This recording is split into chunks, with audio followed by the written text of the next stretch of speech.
Hi guys, welcome to another edition of All Things Football. It's actually a very special edition. We've got with us a football icon, legend of the game. But before I get to introduce him, let me just do the usual admin matters. I've got with me Sal and Sajid, our fellow friends at All Things Football. Welcome to the show, guys. Hi, Wasim. Thanks for having us. And then also, if you are watching this video, please click on that subscribe button onto our YouTube channel. Every subscription really matters to us. So let me get into our special guest for today. A very brief introduction. He's been the lead commentator at 4 World Cups, 4 European Championships, and correct me if I'm wrong, because this might not have been the latest information, but you've also been the lead commentator of 17 Champions League finals.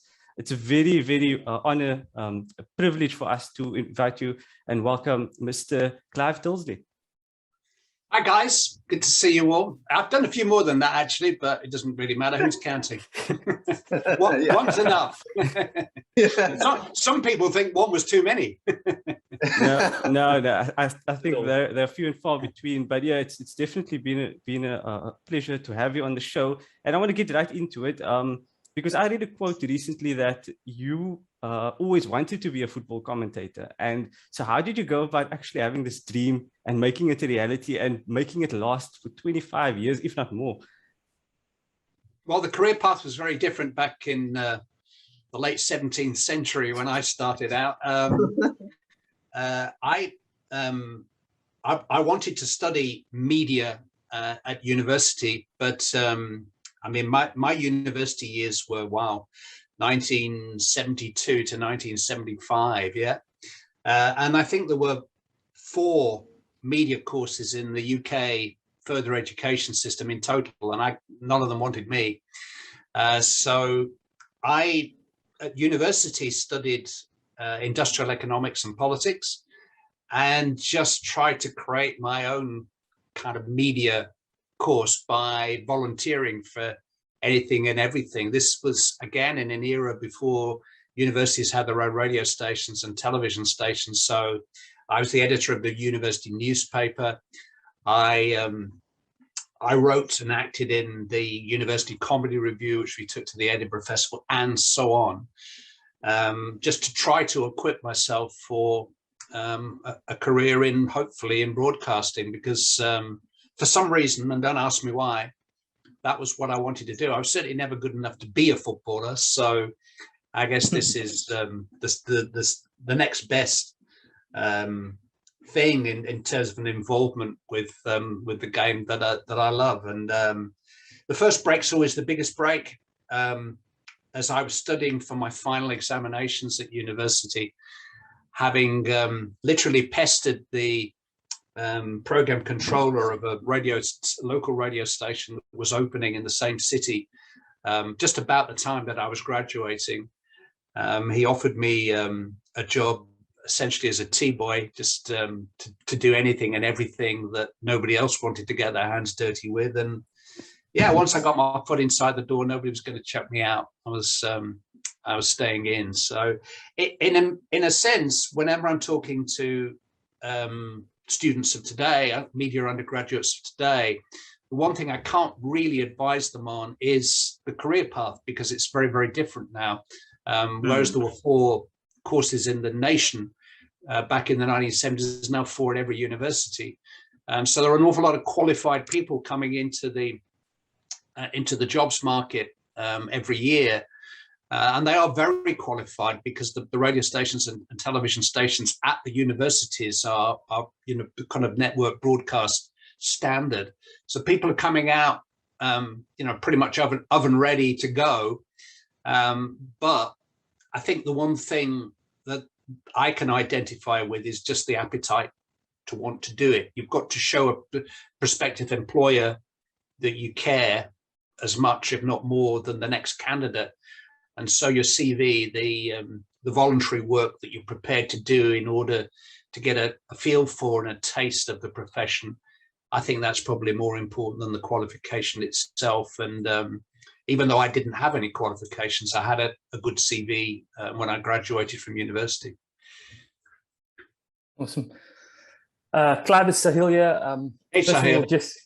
just an absolute honor and privilege. I'm sure all three of us are going to mention, how privileged we are to actually get to speak to you. It's honestly a dream come true.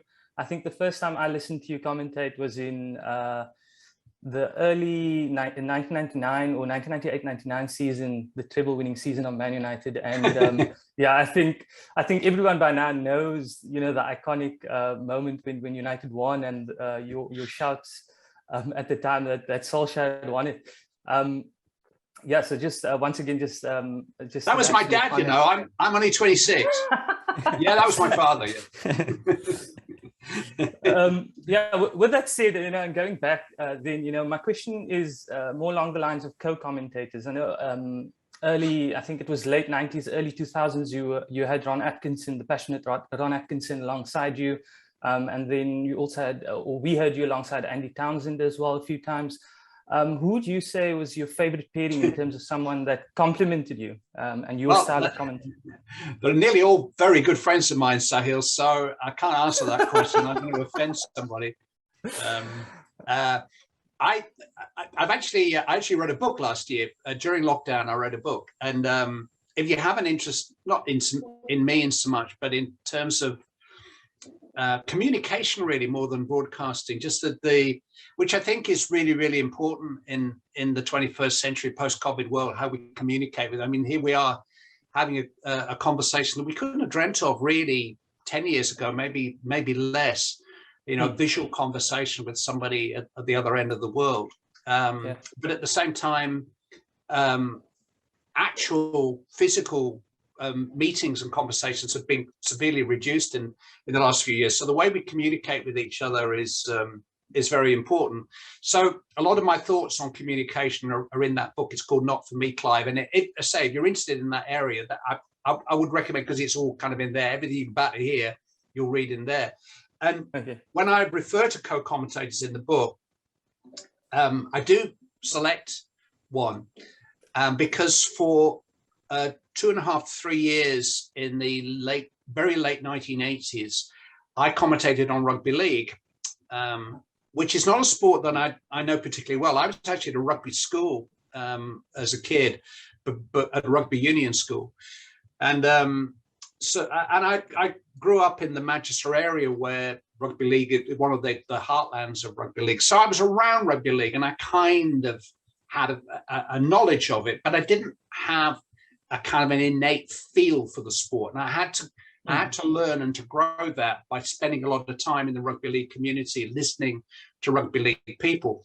But even then, when I picked the microphone up at kickoff in a live match, I wasn't as confident about the sport I was watching as I would be if I was watching a football match. So the guy sitting next to me, who was an Australian called Brian Smith, coach, was my co-commentator. And he was the most valuable co-commentator I ever worked with, because what is the job of the co-commentator? Well, it's somebody who's been down there across the white line where most of us will never go, and can come back and tell us what it's like. That is my definition of what the job of the co-commentator is. Somebody who's has a qualification which we can only dream about, really. Somebody who has had enough experience of actually playing or coaching or both the game that we're watching, the sport that we're watching, in order to provide us some insight into not only what's happening, but how and why it's happening.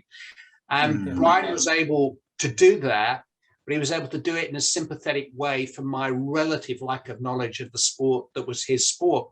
And whenever I speak to football players who are retiring from the game and thinking about a career in broadcasting and co-commentary, my key nugget of advice to them is identify a co-commentator or co-commentators that you like, but in a different sport.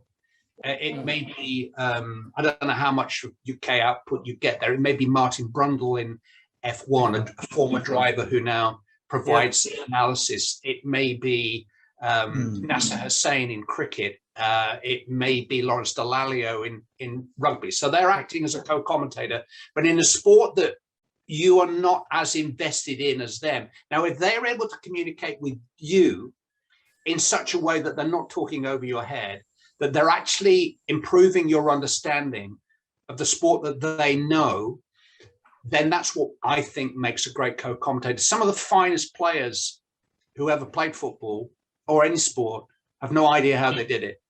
They were just brilliant naturals. And so they don't have the ability to come back and tell the rest of us how. They don't know. They just shrug their shoulders. You know, how did you score that goal? Well, the ball looped in. I just chested it down and volleyed in the top corner. Yeah, but how? Don't know. So they wouldn't be good co-commentators. The co-commentator is almost like a teacher. So it's almost like a coach.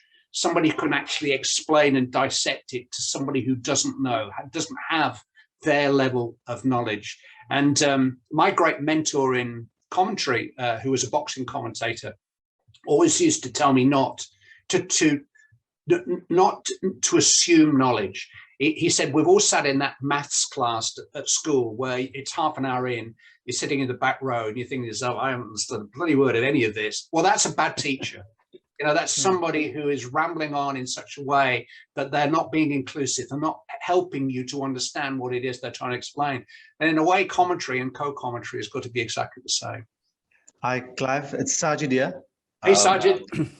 You're the good-looking one, yeah? No, I must pinch myself. I'm not sure if you actually... No, yeah, you got all the good looks in the family. Yeah, the other two guys are pretty ugly, I think. But you're the good-looking one, yeah?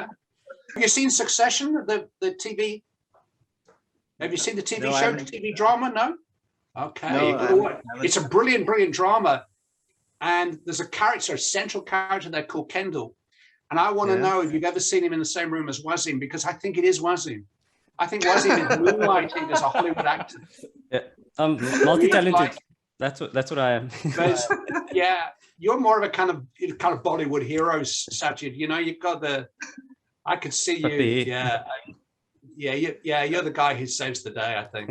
I think he did his hair. He did his hair, especially for this interview. I really didn't. Go ahead, ask your question. Let's stick to the football. Clive, firstly, it's an absolute pleasure and an honor to be talking to you. Like I said earlier, I must pinch myself because it's a real moment, and you are someone that in the game who I've really admired, and it's a real pleasure for me to be talking to you.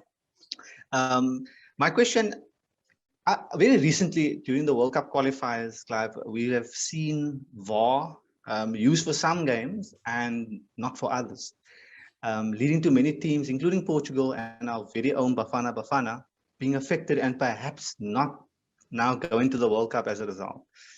What are some of the biggest changes that you have noticed in football since you have started commentating, and you've been commentating for quite some time, so there have been many changes?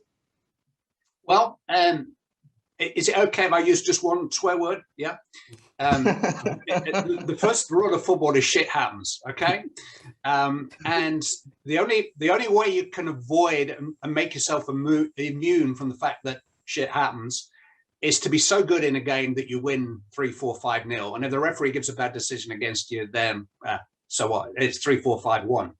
You know, that if you're involved in a close contest of any kind, then in any sport, in anything in life, you've got to accept that what makes life interesting, what makes life fun, is its inconsistencies and unpredictability. And so anybody who blames their fate purely on a VAR decision is going to take a long look in the mirror, firstly, because these guys are trying to do their best to make the decisions on the field without VAR. If VAR is there, then in percentage terms, they've got a better chance of making a correct decision. But I always laugh when I hear football pundits, ex-managers and players saying the trouble with referees is they don't know the game. They've never played the game. That's not their job. Their job is to know the rules. And do you know what? You probably don't know the rules. You know, you might know the game, but all they're doing is applying the laws of the game, and particularly as they've been set down. And sometimes the laws of the game we can argue with. Where's handball out at the moment, and the various other aspects of the laws of the game. That's part of the fun. That's what we have a beer about and have a chat and debate and an argument about. And those arguments are part of sport. That's part of rugby union, part of whatever, cricket, whatever you want it. And we get to the stage now where we have the technology to make borderline decisions. And then we start to question the technology. So you get, I don't know, a Hawkeye decision of an LBW, and people say, I don't think the machinery's working properly. Well, wait a minute, what do you want? Yeah. You still want to have the argument, and that's how sport gets us. It gets us in our heart. We feel aggrieved. We feel as if we've been cheated. We feel it's not our fault, but usually it is. Usually it's down to the fact we didn't play well enough to win the game by a margin that actually takes all of that out of the equation. And so it has been changed. VAR has been a change. I like it. I don't always like the way it's applied. The problem with the VAR technology is it's operated by human beings. And so there's still a margin for error in the way that they actually apply the technology. But we've got to live with that. We've got to live with each other on the planet somehow. We're destroying the planet. So, let's have arguments about the fact that, let's get this into context. The Russian army is gathering on the Ukrainian border. China are at loggerheads with the US over Taiwan. You've still got terrible COVID rates in South Africa, and the same's true of the rest of the world. You haven't got electricity some nights, and we're arguing about an offside. Come on, everybody! Get over it. It's sport. It happens. South Africa won a Rugby World Cup final, where nobody agreed with the decision. So that's cool. Just live with it. You kick the penalties and then tell them to look at the record books. Just show the picture of the great Nelson presenting the trophy to Pinar, and let's get on with life. We won, okay? Clive, you mentioned some history there. I want to go back to the 2010 World Cup, which was in our country. Tell us about your experiences. If you were here for it, what was it like for you as a foreigner coming into the country? How do you think the World Cup went, and was it a success? How long we got? I loved my 4 weeks in South Africa, to the point where I've been back several times. And I particularly loved the Cape area, and my wife and I have had 3 vacations there since. So if you want to know what I thought about particularly the Cape area, then the proof is there. We'd come back, and to be honest, if circumstances were a little different, we'd possibly be back in January. We love our golf, and we love the climate in January. It gets a bit windy, but we love the climate in January. And we love the food, everything about it. Cape Town is. I'm honestly, I can't think of a more beautiful city in the world. I was really looking forward to going to Rio de Janeiro and thinking that not for me. Cape Town, every time, every turn, every corner. I just love that city, and the drive down to Cape Point is sensational. We've driven from PE down to Cape Town too, so we've seen the whole of that highway, and the garden route. And absolutely love Cape Town. I remember being disappointed when the World Cup was allocated to Germany in 2006, what would probably happen in 2004, something like that. And of course, it was really, really close and really controversial. And I couldn't wait really to have the South African experience. I spent my first few days, and my memory is fading me now, a city north of Joburg where England played their first game. Rustenburg. Rustenburg. Of course it was. Rustenburg played against the USA. Yeah. And I went, we stayed in the in kind of the little houses, the rather than hotels, what do you call them, the guest houses, or you're almost staying in somebody's house really. There are 4 or 5 rooms, and the 3 or 4 is the stay. So I was in kind of quite a suburban area, and I remember going for my morning jog. I still did a morning run in those times, and just running after gate with some massive dog barking at me and barbed wire everywhere. And it was a real awakening, because this beautiful nation, and it is a beautiful nation, and we travel right up to the Kruger in the north, and obviously down as far as Cape Town. I must have visited 6 of the venues, I would think, something like that, and just saw so many contrasts of wealth, of beauty, of climate. There was one night I spent at Ellis Park, was the coldest night I'd ever spent at a World Cup. The guy who was co-commentator with me, Chris Coleman, who used to be the manager of Wales, I don't know where he'd come from, but he just thought it was summer, you know, and he thought, okay, it's winter, but it'll still be warm. It's Africa. It was freezing. It was a Brazil game. I've never been so cold. I had like 6 layers on. Chris was just sat there in a jacket and a shirt, you know. And yet we sunbathed and we froze. We saw the ocean. We saw the animals, and we saw the dangers, if you like, of life in South Africa. When we were in Joburg, we were holed up in some flats in Sandton with all kinds of security. And we always had a security guy who traveled with us. I mean, you know, we're a small production team, a commentary team with myself. It was Jim Beglin most of the time during that tournament, who actually fell ill towards the end of the tournament, couldn't commentate the semi-final with me. He got an allergic reaction to some dairy product and had to fly home. And a producer and an engineer, but we also had a security person with us too, which was very, very unusual. And I actually made great friends with this guy, and he was, in many ways, 100 stories from that month. But this guy Fritz, who was as wide as he was tall, really strong, chunky white guy, who had been on the security team for, I don't know, one of the prime ministers before the end of apartheid. He came from, where did he come from? Where did England lose to Germany? Bloemfontein. Bloemfontein. Yeah. Bloemfontein was like another world. I mean, I'm not being too controversial, hopefully now, but you know, Bloemfontein was very white, very old-fashioned. Didn't have the diversity, the mix that you saw and loved, the Rainbow Nation feel that you got elsewhere in the country. And he was from Bloemfontein, and he was an old Afrikaan.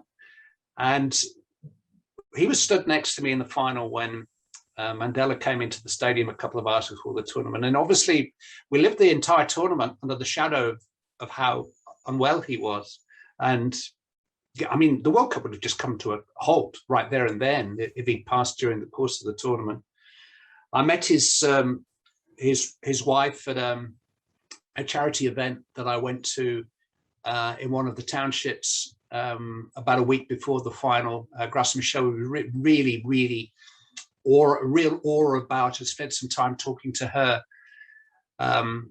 about stuff. It was an enlightening process, but at this moment, when Mandela came into the stadium on the back of this vehicle, and I looked down at Fritz, and he just had tears flowing down his eyes, and I'm going to start crying now. And he grabbed me by the arm, and he said, "That man," he said, "this nation wouldn't exist but for that man." And I think probably when I went out to Robben Island, I went there as a tourist, but I didn't do it during the World Cup trip. I did it with Susan, my wife, on one of our subsequent trips. And I probably always had in mind what Fritz had said to me that day, that, you know, this nation wouldn't exist without that man, peace and truth and reconciliation, which I think is just a wonderful kind of recipe for 21st century diplomacy.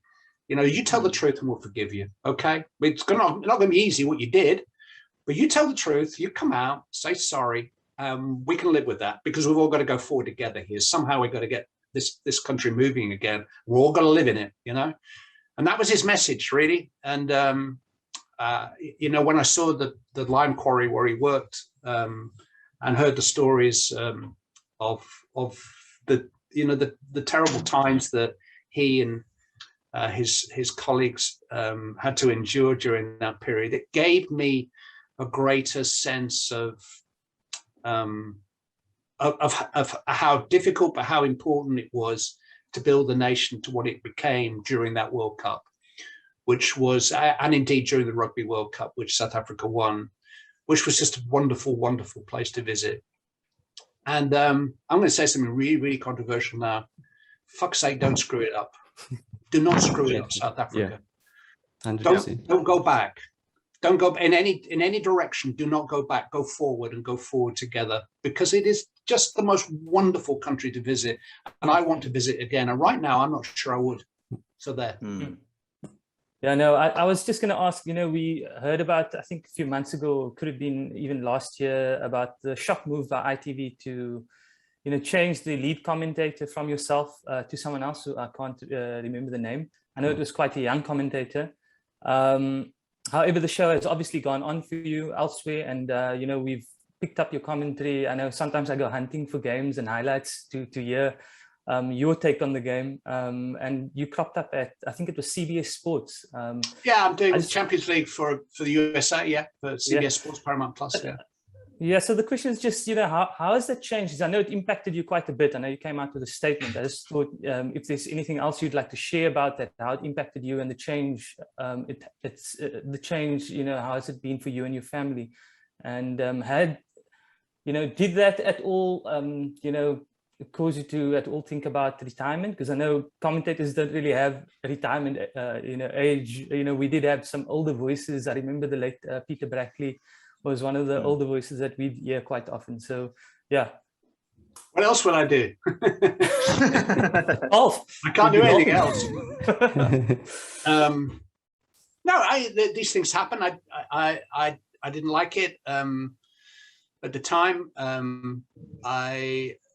You know, my job is not that important. I'm not a frontline worker. I don't save lives, but my job is important to me, and so I take it very seriously. And so when somebody takes a part of that job away from me, which I was very serious about and felt I could still do, then it's a setback. But again, in the context of what we're talking about, particularly what we've been through in the last 2 years as a world, it really doesn't add. What's the line in Casablanca? It doesn't add up to a whole hill of beans. And I'm a really happy man, a very lucky man, both in you know, my family life and in my professional life. I am still busy. I'm still commentating on football. Would I still like to be commentating the England games? Yeah, of course I would. But I'm not. And it's the decisions were taken by people I respect. I've been replaced by somebody who I respect. We're all a matter of opinion. You know, football commentators, television presenters, singers, actors, you know, drama writers, news presenters, weather presenters, we're all a matter of opinion. And, you know, I can't produce more units of anything than the guy on the next conveyor belt, you know, to prove that I'm better. That's not how our business works. And I want to carry on doing it. I still feel as if my experience is valuable, as long as I don't become blinkered. I think experience is a real asset, as long as you don't sort of dig in and believe that nothing good has happened in the world since 1980 and all your music and movies and all your memories are better than anybody who's under the age of 30. I don't think that. We've got 4 kids in their 20s, so you know, they'd be the first people to tell me if I ever started to get the blinkers on and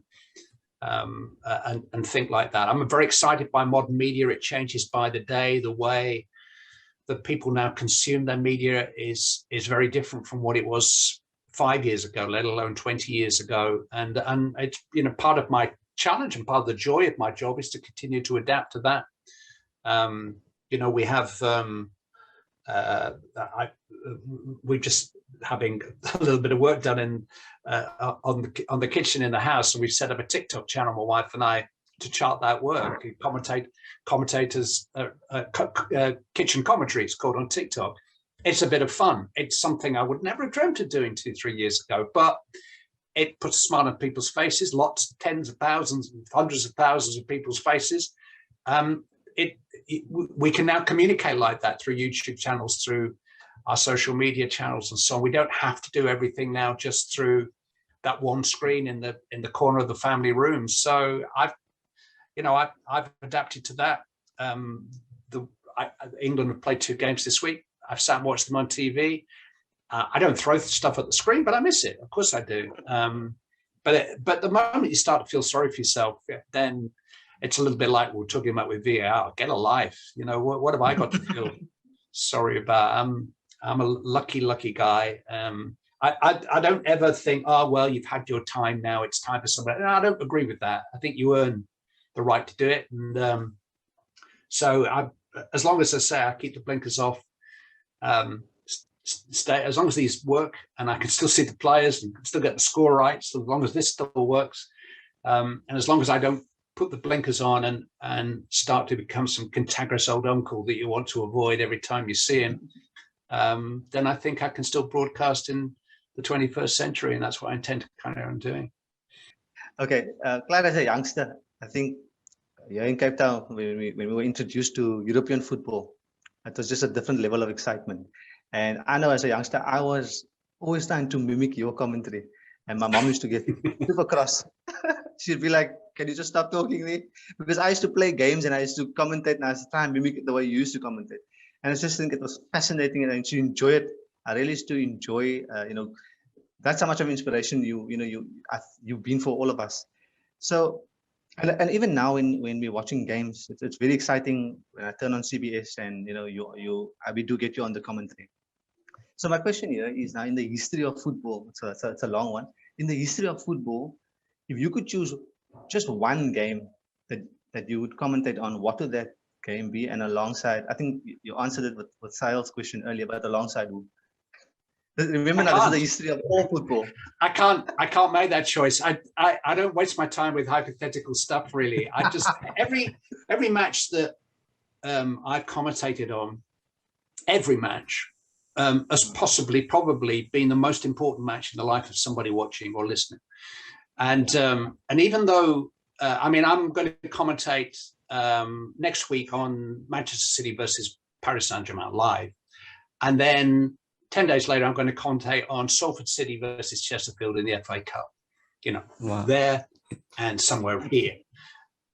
But to the fans of Chesterfield and Salford who are watching, yeah, I can give Man City PSG. I've seen Messi a load of times. So they all belong in their moment, and you've got to capture that moment. That is our job. Our job is to get the players right, get the score right, but to capture the moment, to be somehow a small part of people's memories of that game. And it is only a small part. We're not the players, we don't score the goals. You can turn us down. Television's a visual medium. We're not really that important. But if we can embroider what you're experiencing and you're feeling in your heart as a fan as you watch football, what you felt as a youngster first engaging with European football in Cape Town, then we've contributed. And I remember probably the biggest game of that 2010 World Cup was, the penalty shootout, because Ghana became Africa's team, and it in many ways it was never quite topped, because and that unity of the continent, the pride in the continent of being awarded a major sporting event, and I think the crime rate fell by about 75% in South Africa for that month. Everybody took a pride in giving the very, very best picture and image of the nation and indeed of the continent to the rest of the world that they could. And I felt that pride, and I wanted to come back, and I wanted to revisit this. I wanted to bring the woman I love back to show her that, yeah. And she actually lived in Zambia for a little while, so she's got some Africa in her too. And that's the essence of what we do as a reporter, to be privileged, to be there, to see it, to experience it, and tell other people. And that was a fantastic experience for me. Just before we end, I want to do some quick fire questions. So it's very short answers that you can give to us, just for some entertainment. Firstly, if you could commentate on any sport besides football, what would it be? I love golf, but I think you need a strong knowledge. There are no lead commentators really in golf and cricket. Nearly everybody is like a co-commentator. They're all people who played the sport before. And so they have that insight that we were talking about. They've been down there on the green and on the wicket and to come back and tell the rest of us about it. So I guess, you know, what one of the rugby codes would be the closest thing perhaps to football. I did basketball at the 96 Olympics at BBC. So there you go. Maybe basketball. Interesting. And your current favorite player at the moment? My current favorite player? Yep. Oh, just as a spectator. I mean, I think probably all time, Dennis Law was my hero as a kid. Manchester United in Scotland. I saw George Best in the flesh as a Manchester United fan. So, you know, they were the kind of star that sort of, I think your first memories and recollections are starry-eyed. Now are kind of an old wizened thing, cynic who's seen it all before. And but Zinedine Zidane, you know, during the course of my career, never disappointed. A player who never disappoints today.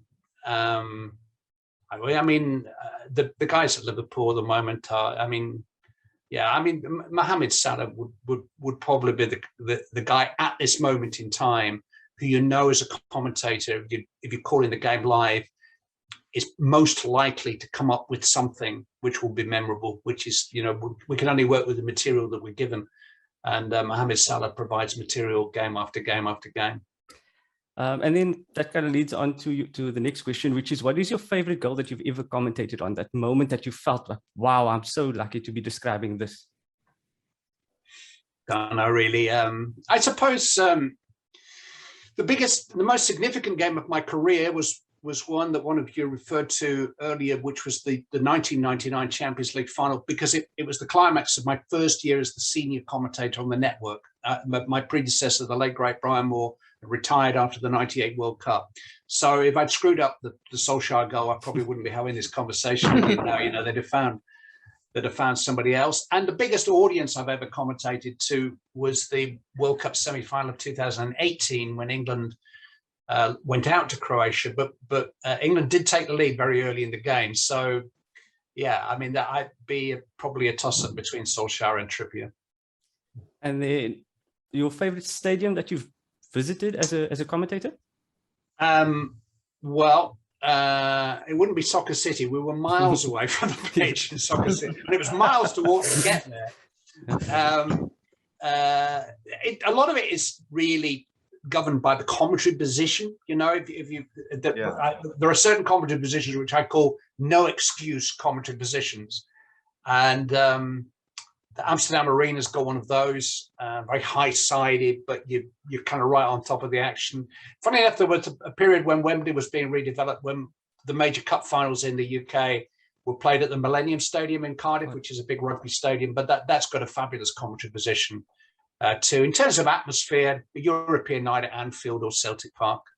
Interesting. And I can't disagree with that. Last question in terms of the quick fire. What is your preference, Messi or Ronaldo? I'm just so privileged to have seen them both. And because they're so different, I mean, you guys, I hope, will appreciate it. You'll probably have grandchildren one day. To see these two guys, listen, I'm 150 years old. There's never been a rivalry or a duo like this in my lifetime. And so to have seen them together, playing against each other, playing, you know, subsequent nights, and so different, and to have the debate, these are very, very special sports people that we're seeing. We've probably seen it at the top of tennis in recent times, where we've had three, maybe when Murray was up there with them, four guys really kind of hitting it out. We saw Woods in his prime as a golfer. Probably never seen anybody like him before or likely to do since. So, you know, even if you never actually got to see these guys in the flesh, to be watching them live on TV, as you have done so many times, I think that Barcelona were more reliant on Messi than any of Ronaldo's teams were ever reliant on him. So if you were going to put me up against a wall and shine a torch in my eyes until I gave you an answer, I'd probably just go with Leo. Thank you. Myself and Sal are Leo fans. Sajid is a Real Madrid and Ronaldo fan. So sorry about that, Sajid. But yeah, just as we conclude, I just want to say a special thank you to you, Clive, for making the time to tell us these wonderful stories. We thoroughly enjoyed it, and hopefully one day we can meet you in person. If you do come visit Cape Town, we'd be happy to host you. So thanks so much for your time. I'd love to. I'd love to do that. We'd love to come back. We want to come back. We're nervous about coming back at the moment. So South Africa changed that. Simple as that. Thanks so much, Clive. And yes, just don't forget to subscribe if you are watching. Thanks so much, guys. Until next time, goodbye.